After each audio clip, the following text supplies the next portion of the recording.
바울과 바나바는 안디옥 교회의 파견을 받고 여러 지역을 다니며 계속 전도하고 있습니다. 함께 했던 동역자 마가가 팀에서 이탈하는 아픔도 있었고 또 유대인들이 계속 방해했기에 힘든 전도 여행이었습니다. 오늘은 루스드라에서 있었던 일입니다. 우리 다시 한번 11절에서 13절, 11절에서 13절 같이 읽습니다. 무리가 바울의 방언으로 소리질러 가로되 신들이 사람의 형상으로 우리 가운데 내려오시다 하여 바나바는 쓰쓰라 하고 바울은 그 중에 말하는 자이므로 험해라 하더라. 성박 스스 신당의 제사장이 소와 화관들을 가지고 대문 앞에서 무리와 함께 제사하고자 하니. 좀 황당한 일이죠. 사람들이 바울에게 와서 바나바에게 와서 신이라고 우리의 예배를 받아달라고 하는 그러한 본문이었습니다. 하나님이 약속하셨던 메시아, 즉 예수 그리스도를 믿고 죄 용서받으라고 전하고 있었는데 사람들이 갑자기 찾아와서 자기들에게 예배하려고 하는 것입니다. 바나바를 스스라 했는데 우리가 알고 있는 제우스를 얘기합니다. 바나바를 제우스라고 하고 바울을 헤르메스라고 합니다. 제우스, 헤르메스, 아마 여러분들이 많이 들어보셨을 것입니다. 그리스 신화에 나오는 그러한 신들의 이름입니다. 제우스는 그리스 신화의 최고의 신이고 헤르메스는 제우스의 아들 가운데 한 명입니다. 바울과 바나바가 전도하던 그때보다 약 40년 전에 한 유명한 로마 시인이 있었습니다. 오비디우스라고 하는 사람인데 그는 그의 저서 메타모르포세스라는 책을 썼습니다. 한국 서점에 가면 변신 이야기라는 책으로 번역되어져 있었는데 오늘 성경에 나오는 바울과 바나바가 선교하기 40년 전에 그는 변신 이야기라는 책을 썼고 그 책 안에 지금 선교하는 루스드라 지방의 전설 이야기가 쓰여져 있습니다. 그 책을 보면 최고의 신 제우스가 그의 아들 헤르메스와 함께 인간의 모습으로 변장을 하고 부르기아 산지를 방문했다고 쓰여져 있습니다.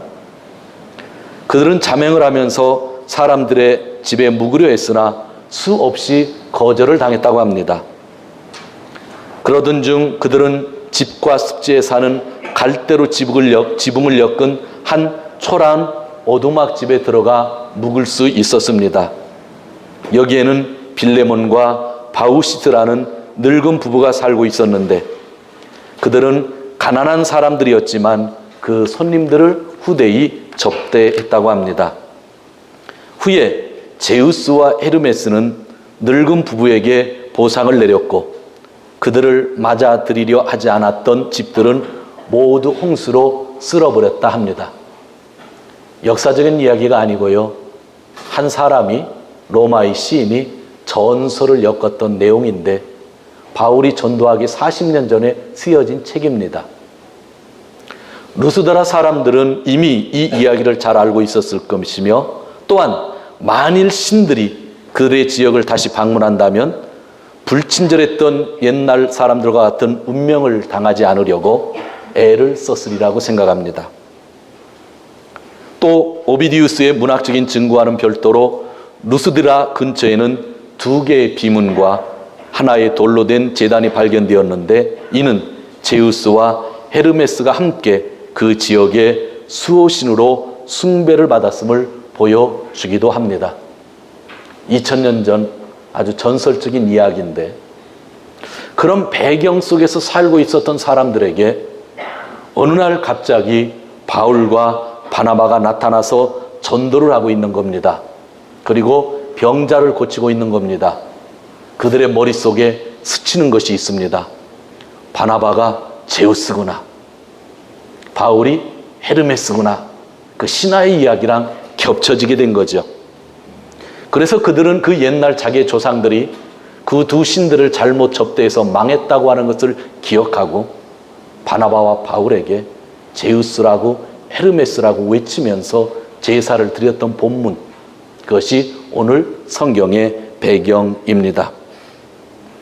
앉은 지체장애자죠. 다리가 불편했던 사람, 걸을 수 없었던 사람을 바로 바울과 바나바가 주님의 이름으로 고쳐주셨기 때문입니다. 사람들은 소를 가지고 오고 화환을 가지고 오고 하면서 옛날 제우스와 헤르메스에게 못다한 대접을 하기 위하여 지금 바울과 바나바에게 엎드려 경배하고 제사를 드리고 있는 것입니다. 우리의 입장으로 얘기하면 지금 바울과 바나바는 아주 큰 유혹을 받고 있는 것입니다. 이 세상이 창조된 후에 얼마 지나지 않아 처음 인간이었던 아담과 하와는 뱀의 유혹을 받았습니다. 이 과일을 먹으면 하나님과 같아진다는 말을 듣고 아담과 하와는 타락을 하였습니다. 그런데 지금은 그때의 유혹보다 더 강력합니다. 사람들이 이미 자신들을 신으로 보고 있었기 때문입니다. 내가 신이 되려고 노력한 것이 아니라 다른 사람들이 나를 신으로서 인정해주고 있는 상황이라고 하는 것입니다. 유혹 가운데 가장 강력한 유혹입니다. 내가 원하지 않았는데 내가 신이 되어 있었던 것입니다. 여기서 바울과 바나바가 눈을 딱 감고 그냥 넘어갔다고 한다면 어떤 일이 있었을까요? 목숨의 위협을 느끼고 살던 그들이 있는 것 없는 것 전부 다 가질 수 있는 권력자가 되었을 것입니다. 그들이 신이 되어 그 땅에서 즐기고 살 수 있었을 것입니다. 그러나 바울과 바나바는 이 우상화의 유혹에 빠지지 않았습니다. 그리고 14절, 15절 그는 이렇게 이야기를 합니다. 오늘 성경 14절, 15절도 같이 읽겠습니다. 두 사도 바나바와 바울이 듣고 옷을 찢고 무리 가운데 뛰어들어가서 소리질러 가로되 여러분들이여 어찌하여 이러한 일을 하느냐? 우리도 너희와 같은 성정을 가진 사람이라. 너희에게 복음을 전하는 것은 이 헛된 일을 버리고 천지와 바다와 그 가운데 만유를 지으시고 살아계신 하나님께로 돌아오라 함이라. 아멘. 옷을 찢고 군중 속으로 들어가서 소리를 지르면서 하는 말, 나와 너는 똑같은 인간이다, 그렇게 얘기했다는 겁니다. 나와 당신은 같은 사람이다 라고 하는 겁니다. 여러분 참 중요한 말씀 같지 않아요? 너와 나는 같다. 이것을 인정하는 것은 우리의 삶 속에서 중요한 일입니다. 서로가 사는 삶은 구별되어질 수 있지만 그 사람을 차별할 수는 없는 겁니다. 왜냐하면 너나 나나 모두 하나님께 지음을 받았기 때문입니다. 여기는 배명덕도 하나님께 지음을 받았고 이 자리에 앉아 계신 여러분들도 모두 하나님께 지음을 받았고 중요한 것은 나나 너나 저나 여러분이나 똑같다라고 하는 겁니다. 지금 신이 되려고 하는 찰나입니다. 사람들이 자기를 신으로 모시려고 합니다. 기적이 있었습니다. 그 군중 속에 들어가서 그러지 말라. 옷을 찢으면서 너의 말이 참나마니 나나 너나 똑같은 사람이야 라고 이야기했던 모습이 오늘 성경에 있는 모습입니다. 그러나 이 세상에는 권력을 손에 넣으면 자기가 신이 되려고 하고 어느 때는 사람들이 자기를 신으로 대접하는데도 불구하고 그것을 당연한 것으로 받아들이는 사람들이 종종 있다고 하는 현실, 그 현실 속에 우리가 살고 있기도 합니다. 사도행전을 우리가 처음부터 설교를 통해서 말씀을 듣고 있고 제가 여러분에게 부탁하는 것은 매주일 사도행전을 좀 읽어보셨으면 하는 이야기를 했을 것입니다. 여러분들이 이제는 읽고 주일 예배에 오시는 걸 제가 그렇게 알고 있습니다. 설교를 해야 되는데 하지 않은 본문이 사도행전 12장에 있었던 한 가지 내용이 있었습니다. 거기에 보면 헤롯이라고 하는 왕이 나옵니다.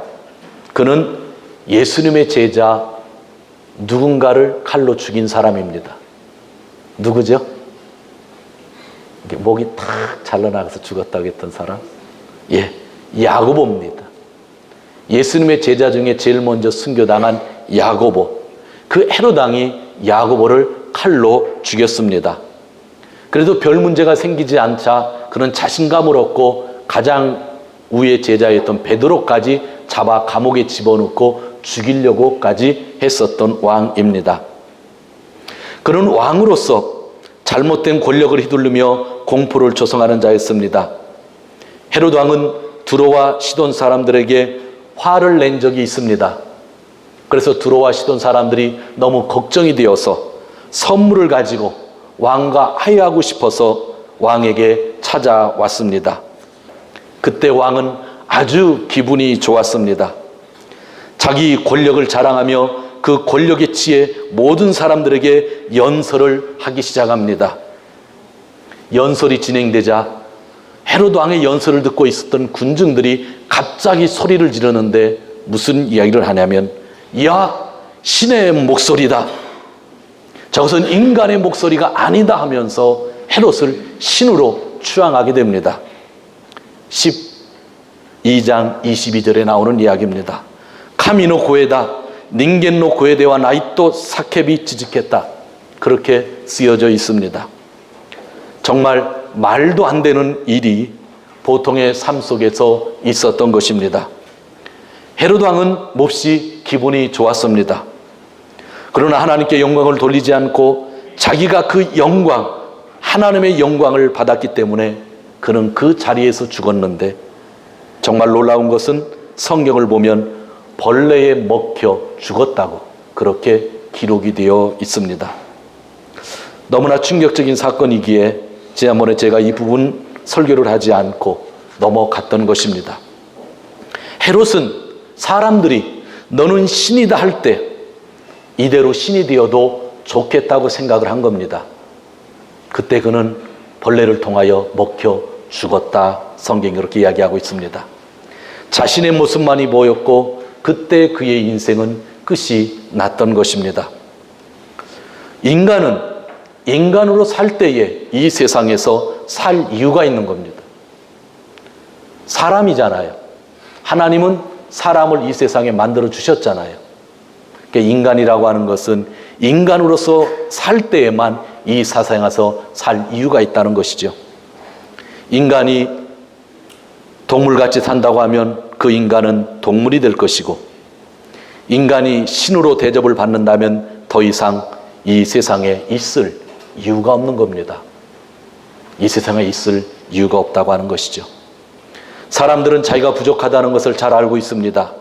그래서 자신들이 의지할 신을 만들기를 좋아합니다. 그리고 권력을 이용하여 사람을 지배하기 좋아하기도 합니다. 어느 때는 스스로 신이 되려고 하는 그런 유혹 속에 빠지기도 합니다. 이러한 것은 오늘날에도 존재합니다. 헤롯 왕 때 이야기가 아니라 사도 바울이 전도하던 그때 이야기가 아니라 지금도 끊임없이 존재하는 이야기입니다. 이 세상에서는 권력을 잘못 사용하면서 신이 되려고 하는 자들이 많이 있습니다. 바울이 복음을 전할 때에 로마의 황제는 그의 권력을 이용하여 신의 대접을 받았습니다.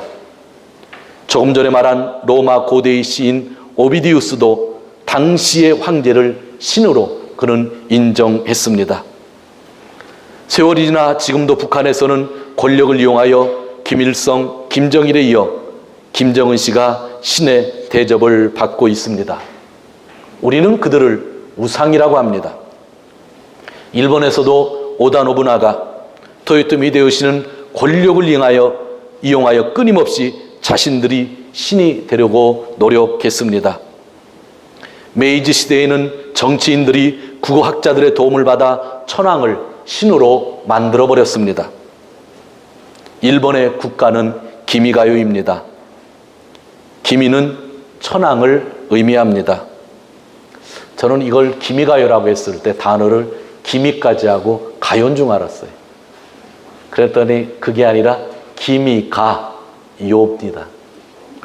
그것을 한문을 보고 알았을 때 좀 더 자세히 옛날에 알았으면 하는 생각을 했습니다.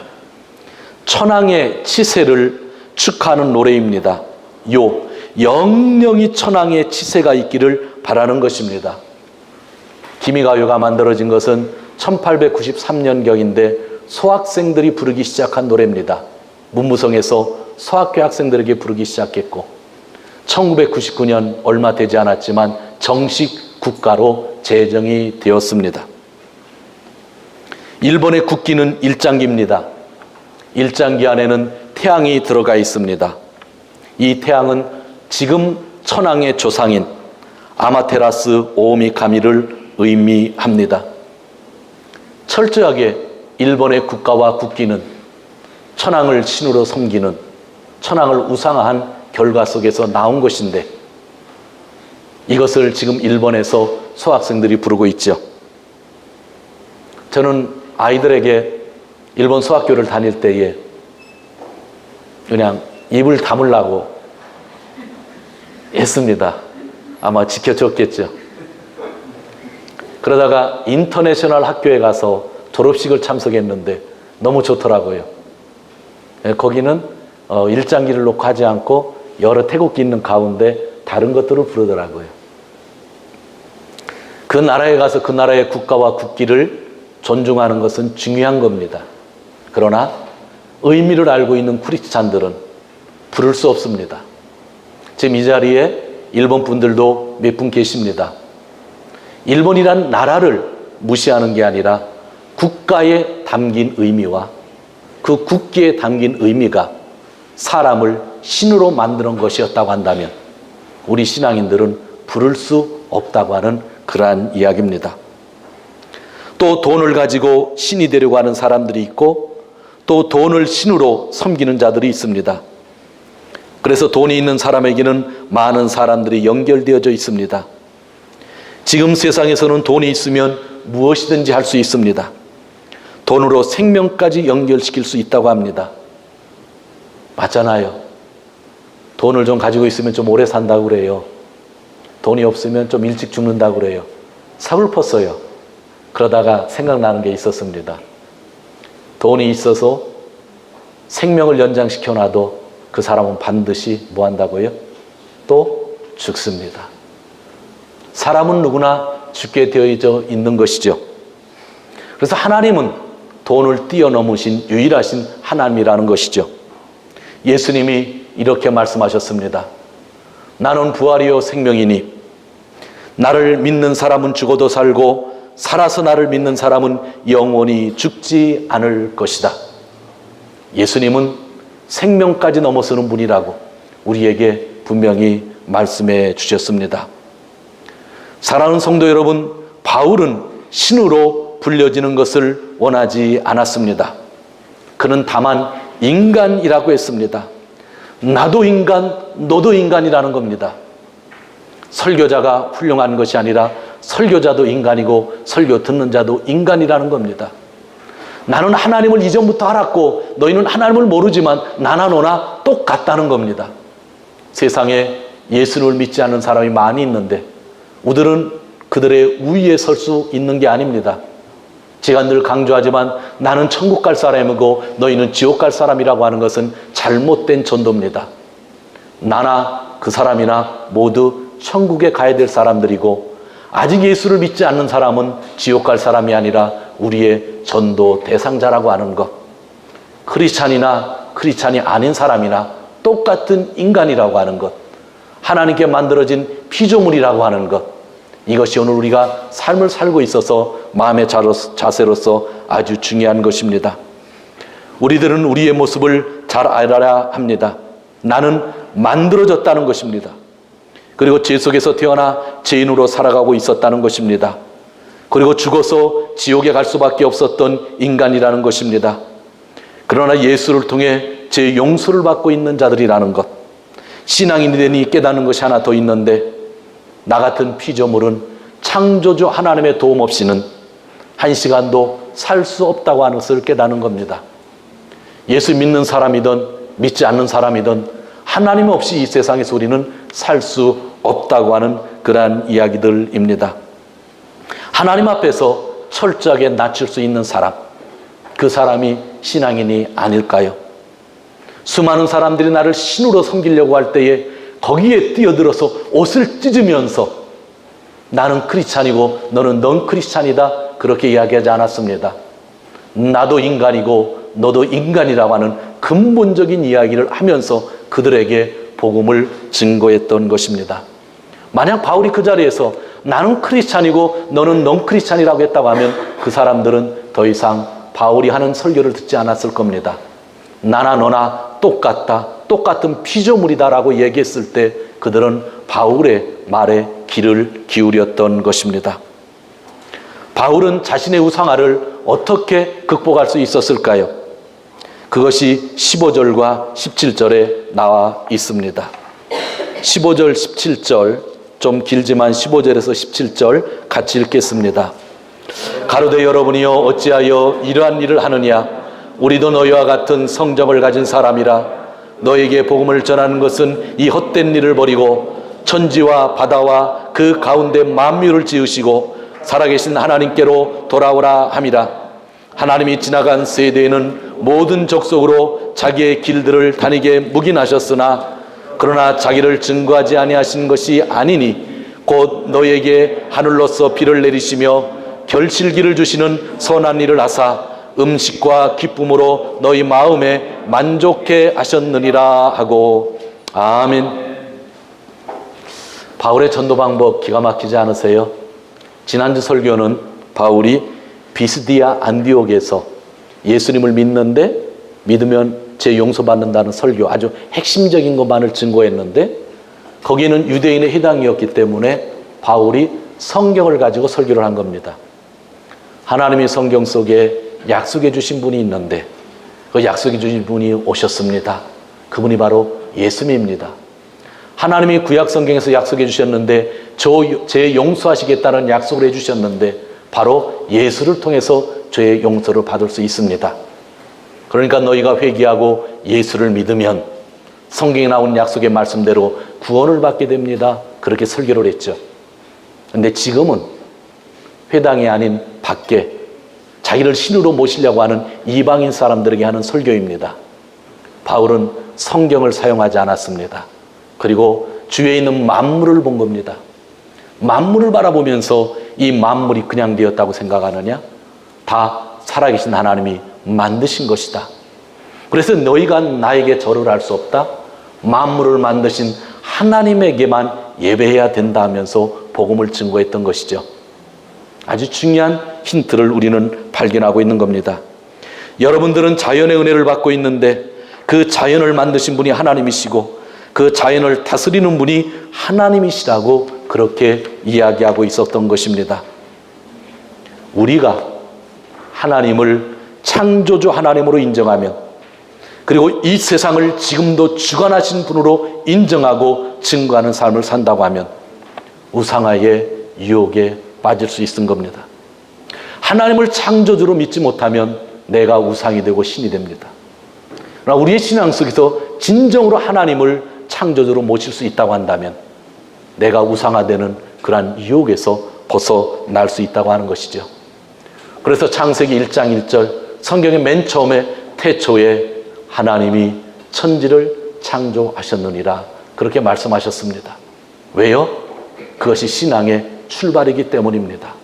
하나님을 우리가 신으로서 창조로서 인정하지 않으면 인간 스스로가 신이 되려는 노력들을 하기 때문입니다. 우리 인간들의 문제는 하나님을 보이지 않고 자꾸 자기 자신만 보이게 되니 문제가 되는 것입니다. 하나님의 임재를 깨닫지 못하고 돈이 보이고 권력이 보이니까 문제가 되는 것입니다. 사랑하는 성도 여러분, 하나님께 모든 것의 영광을 돌릴 때 우리는 그때 정말로 자유를 얻고 유혹에서 벗어나고 정말 인간답게 살 수 있는 것입니다. 저희 교회는 오늘도 찬양대가 참 아름다운 찬양을 불러주셨지만 찬양 후에 박수를 치지 않습니다. 그 이유는 하나님께 드리는 찬양이기 때문입니다. 혹시 박수를 하더라도 그것은 찬양을 받으시기에 합당하신 하나님께 드리는 박수입니다. 요즘 한국에 있는 일부 대형교회 목사님들 설교를 들은 적이 있었는데 너무나 마음 아팠던 일이 있었습니다. 담임 목사님이 설교단에 등장할 때에 온 성도, 수천 명이 되는 성도들이 박수를 치시더라고요. 정말 불쾌했습니다. 너무 불쾌했습니다. 왜 박수를 그 사람이 받아야 되는지 저는 지금도 이해할 수 없습니다. 사람들을 격려하고 위로하는 것은 참으로 중요한 것입니다. 그리고 교회는 그 일을 해야 합니다. 그러나 그것보다 먼저 해야 하는 일이 있는데 그것은 하나님을 먼저 바라보는 것입니다. 오늘 우리가 이 자리에 함께 모여 있는 것은 하나님께 예배하기 위함이며 그분이 함께 하시는 것을 깨닫기 위함입니다. 정말 신령과 진정으로 예배해야 할 것입니다. 마지막으로 18절을 같이 읽도록 하겠습니다. 18절입니다. 이렇게 말하여 겨우 무리를 말려 자기들에게 제사를 못하게 하니라. 아멘. 이런 모습이 진짜 성공한 신앙인의 모습 아닐까요? 말렸다는 거예요. 나랑 너랑 똑같다고 하면서 말렸다는 거예요. 좀 더 폭넓게 1차 전도여행을 정리하면서 말씀을 마치려고 합니다. 지난주에 비시디아 안디옥에서 설교를 했죠. 바울의 첫 설교가 있었던 지역인데 뒷부분은 제가 설교를 안 했어요. 복음만 증거하느라고. 근데 설교가 끝나자 사람들이, 유대인들이 와가지고 바울과 바나바를 내쫓았습니다. 그래서 그들은 쫓김을 당하여 이고니온이라는 곳에 갔어요. 그랬더니 유대인들이 또 쫓아와서 돌로 쳐서 죽이려고 했습니다. 그래서 바울과 바나바가 피했다, 그렇게 쓰여져 있습니다. 그리고 오늘 루스드라에 온 거예요. 그런데 본문을 자세히 읽어보면은요, 이 루스드리아에 누가 왔냐면 비스데아 안디옥에서 반대하던 유대인들, 이고니온에서 반대하던 유대인들이 루스드라까지 와서 군중들을 설득해서 지금 설교가 끝나자마자 내가 신이 아니다라는 말을 하자마자 군중들을 설득해서 돌을 집어서 던졌습니다. 바울이 그 자리에서 죽었습니다. 사람들은 죽은 줄을 알고 갖다 버렸는데 성경을 보니 바울이 눈이 깼다고 합니다. 아, 살았구나라고 하는 게 아니라 죽은 줄 알았다고 하는 것은 이미 죽었다는 것이죠. 신이 되는 것을 거부했기 때문에 바울은 죽었습니다. 그러나 하나님은 그의 생명을 보호하셨던 것이죠. 그리고 그는 옆 동네 더베에 가서 복음을 증거합니다. 그런데 14장 21절을 제가 읽습니다. 복음을 그 성에 전하여 많은 사람들을 제자로 삼고, 잘 보세요, 루스드라, 조금 앞에 자기를 죽였던 곳, 이고니온, 돌을 던지려고 했던 곳, 그리고 비스디아 안디옥, 자기를 내쫓던 곳으로 다시 돌아갔다 이야기합니다. 정말 두려움을 넘어서는 대단한 신앙 아닙니까? 되돌아간 거예요. 다시 되돌아간 거예요. 그리고 22절에서 이렇게 이야기를 합니다. 제자들의 마음을 굳게 하여 이 믿음에 거하라 권하고, 또 우리가 하나님 나라에 들어가려면 많은 환난을 겪어야 할 것입니다. 두려움을 넘어서는 그러한 신앙 아니겠습니까? 저는 이 글을 읽으면서 보통 저희들의 모습과는 다른 것을 발견했습니다. 지금 바울이 전도한 것은 AD 47년에서 48년 제1차 전도 여행 때의 일입니다. 그리고 그는 시리아의 안디옥으로 돌아갔죠. 고난당하는 모습 한 줄 한 줄 너무 심플하잖아요. 여러분, 이 기간 동안 바울과 바나바가 당한 고난은 어떤 의미로 보면 예수님의 고난보다 더 많은 고난일 수도 있습니다. 돌을 맞고 거의 죽었었던 사람들이니까요. 그런데 그 내용들이 자세해요? 자세하지 않아요? 자세하지 않아요. 저는 이것 가지고 진짜 많이 묵상을 했습니다. 보통 우리는 이 고난의 사실을 증거하면서 또 간증하고 전도를 합니다. 내가 암으로 죽을 뻔했는데 다시 살아났다고, 그것이 기적이라고 하시는 분들이 종종 있습니다. 정말 그렇죠.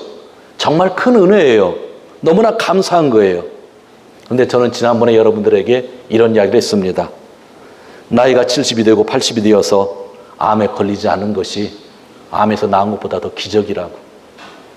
요즘 같은 세상에서 암 안 걸리고 어떻게 살아요? 근데 우리는 자꾸 암에서 나은 것을 기적이라고 그래요. 전 90이 넘어서 암에 안 걸린 것이 더 기적이라고 생각해요.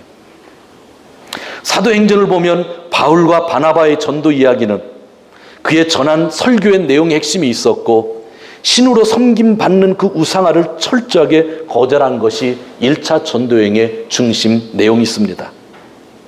분명한 것은 철저하게 바울과 바나바의 고난의 삶의 이야기는 생략되어 있습니다. 책을 써도 몇 권을 쓸 수 있었고, 그런데 그 내용이 생략되어져 있는 겁니다. 이런 부분을 우리가 좀 더 묵상하기를 원하는 것입니다. 성도님들의 삶의 이야기를 책으로 만들면 엄청난 분량이 될 것입니다. 또 간증을 또 만들면 그 간증직이 대단할 것입니다. 눈물 없이는 우리가 읽을 수 없는 책들을 저도 그렇고 여러분들도 많이 만들어낼 수 있을 것입니다. 그러나 그것이 복음 증거하는 내용은 되지 않습니다. 그 삶을 통하여 하나님께 감사할 수 있지만, 그 여러분의 삶의 내용이 어느 때는 간증이 될 수 있지만 모든 내용이 고난받았던 것이 복음은 아니라고 하는 것입니다. 하나님을 온 마음을 다해 예배하고 복음을 증거하기 위해서 유익한 도구가 될 수는 있을 겁니다. 우리는 군우가 도와주지 않아도 주일 예배를 힘을 다하여 드리는 것입니다. 그리고 군우가 인정해주지 않아도 예수 그리스도를 믿음으로 주어지는 의, 즉 제사함을 전하는 것입니다. 그래서 우리는 잘 생각해야 되는 겁니다. 정말 우리들의 생각, 신앙의 모습들을 바꾸지 않으면 성경을 읽어도 감동이 없는 겁니다.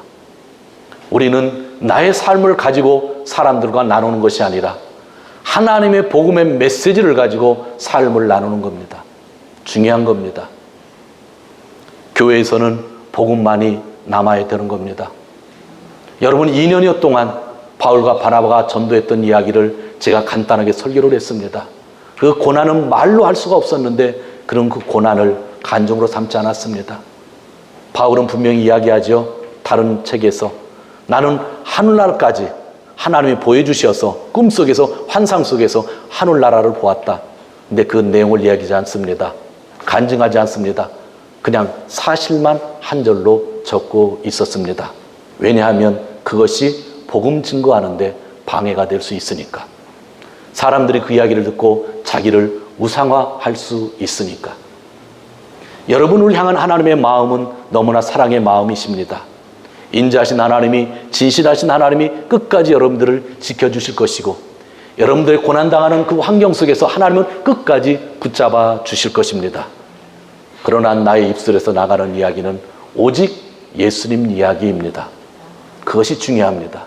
교회도 마찬가지입니다. 교회도 수많은 역사가 있고 저는 역사를 아주 중요시 이야기하고 있지만, 그러나 교회가 전하는 것은 단순합니다. 예수 그리스도를 통한 제 삶, 그것만을 증거하는 것이 교회의 역할입니다. 사랑하는 성도 여러분, 바울은 자기가 신이라고 하는 것, 우상이 되는 것을 철저하게 거절했습니다. 저도 여러분도 교회나 가정에서 철저하게 거부해야 합니다. 나도 너도 모두 하나님에게 돌아오면 되는 것입니다. 성도 여러분, 존경받으시는 분들이 되길 원하지만 그 이상 넘어서지 않기를 원합니다. 인정받는 분 되길 원하지만 그 이상 되지 않기를 원합니다. 인간을 넘어서는 그 어떤 일도 하지 않았으면 좋겠습니다. 나의 삶을 나누는 것이 아니라 주님이 나에게 주신 말씀을 나누고 그 복음만을 전파하시는 귀한 성도님들이 되시기를 주님의 이름으로 축원드립니다. 기도하겠습니다.